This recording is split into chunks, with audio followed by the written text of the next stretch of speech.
السلام عليكم ورحمة الله وبركاته. اللهم صل وسلم وبارك على سيدنا محمد وعلى آله وصحبه وسلم. يا صباح السعادة، يا صباح الهنا لحضراتكم، صباح الورد، صباح النشاط، صباحكم معطر بذكر الله، اذكروا الله وصلوا على الرسول عليه أفضل الصلاة والسلام. معلش يزور وجعني بس شوية، بس كان لازم أعمل الفيديو ده النهاردة عشان ناس كتير جدا طلبته مني، فما حبيتش أزعلهم والله، فاعذروني بقى في الصوت، معلش. النهاردة إن شاء الله هنتكلم عن قشرة الشعر. ناس كتير جدا طلبت مني على برضه على صفحة الفيسبوك لو تعرفي حاجة عن قشرة الشعر فيدينا نعمل ايه.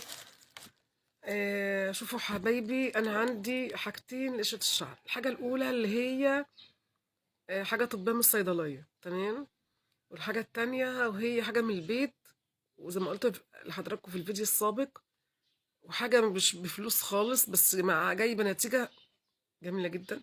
ولا تقولي لي بقى شامبو، ولا تقولي لي سيرم، ولا تقولوا لي علاج، ولا اي حاجة. ان شاء الله بمشيئة الله هيجيب معاكم نتيجة كويسة جدا، وادعوا لي. مش عايزة من حضراتكم غير الدعوة بس. ان شاء الله اول حاجة هبدأ بيها وهي المنتج بتاع الصيدلية، وهو كريلا محلول. طبعا كان عندي علبته بس مش عارفة تايهة عني فين، عمالة ادور عليها من امبارح، مش عارفة، مش لاقيها بجد يعني. ف الولاد عمالين يقولوا لي يا ماما، طب قولي لنا على المنتج التاني اللي انت بتقولي عليه. قلت لهم ابدا، لازم اقول في الفيديو، فمش هعترف دلوقتي، احنا في اول دقيقة. فعايزة بس المتابعين يعلقوا ويقولوا لي يعني خمنتوا ايه، انتوا خمنتوا ايه من اللي انا قلته. تمام. يبقى اول منتج معانا ان شاء الله في الفيديو بتاع النهارده بتاع القشره كريلا محلول وسائل. بتحطيه على شعر ابنك او شعر حضرتك مره الصبح ومره اخر النهار، وتسرحي، ان شاء الله هيجيب نتيجه معاكي ان شاء الله باذن الله. على فكره مش غاليه خالص، سعره رخيص. كان من فتره كده، من سنه تقريبا، كان ب 14 جنيه، بس مش عارفة دلوقتي والله حاليا بكام يعني، بس هو مش غالي. المنتج التاني بقى اللي هو اللي محير الناس كلها من ساعة ما اتكلمت امبارح على الفيديو ان انا هعمل فيديو كذا. طب قولي لنا، طب مش عارف ايه، اهو اهو. والله هعترف خلاص. هعترف. اهو. وده ايه لولو؟ خل. خل. والله يا جماعة انتوا مش متخيلين الازازة دي او الحاجة دي بتعمل ايه في الشعر، مش متخيلين بجد. صورة بقى. اولا بيشيل القشر. يا سلام. طب جربي. انت هيخس عليكي ايه؟ ده شويه خل من عند ماما من المطبخ، وهناخدهم في كوبايه وتغسلي شعرك بيهم. النهارده مره، بكره مره، بعده مره، ان شاء الله مش هتلاقي قشر.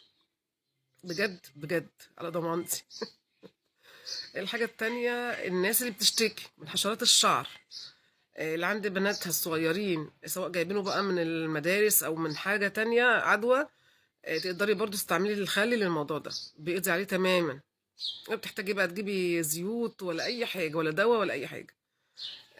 الحاجه التالتة ان هو بيلمع الشعر وبيدي للشعر لمعه حلوه جدا. كل ده في الخل، صدقوني كل ده في الخل. جربوه ان شاء الله، تدعوا لي دعوه حلوه من قلوبكم، و... وتصلوا على النبي في الكومنتات، وتعملوا لي لايك، هو اللايك. كل سنه حضراتكم طيبين. شهر رجب ده شهر عظيم قوي قوي قوي، كسروا فيه، كتروا فيه في الصلاه والدعاء، واعملوا كده حاجات كويسه، محدش يزعل حد. الدنيا مش مستاهله. والله. نرجع للخل. اهو اهو. حبيبي ده حبيبي. طبعا قلت قبل كده في فيديوهات سابقة احنا بنعمل له ايه حاجات كتير جدا. خلي ده يعني حاجة جميلة جدا، مش متخيلينها بجد يعني. فأولا زي ما قلت لحضراتكم بيقضي على القشرة، ثانيا بيلمع الشعر جدا. لو حطيت شوية من الخل على الشامبو بتاعك وغسلتيه بيه، بيخلي الشعر له لمعة كده حلوة. ثالثا بيقضي على الحشرات بتاعة الشعر. رابعا لو انت حطيتيه على الحنة او اي حنة او صبغة عندك، بيثبت اللون كويس جدا.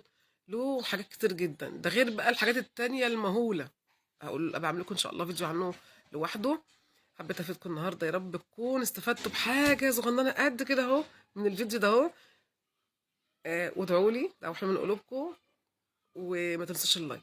السلام عليكم.